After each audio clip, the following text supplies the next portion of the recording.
సృష్టించినాడు. వార్த்தை சொல்லி சொல்லி சொல்லி உண்டாக்குனார். ఆయన మాట చేత సూర్య చంద్ర నక్షత్రాలన్నిటిని సృష్టించినాడు.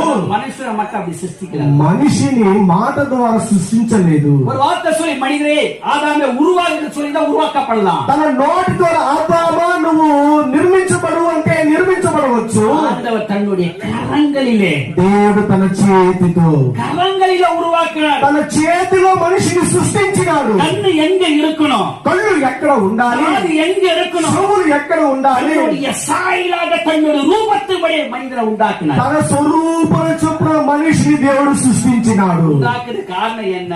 ఆయన సృష్టించిన కారణం ఏంటి? ஆண்டவர் தங்களுக்கு ஒரு வீடு தேவைப்படுதுங்க. దేవుడు నివసించేదానికి ఒక ఆలయం అవసరమే. தங்க ஆசைப்படல. ఆయన పరలోకంలో నివసించడానికి ఆశపడలేదు. தங்க ஆசைப்பட்டாரு. మనలో నివసించాలని ఆశించినాడు. அறிந்து கொள்ள வேண்டும். ఇదా మీరు తెలుసుకోవాల్సిన విషయం.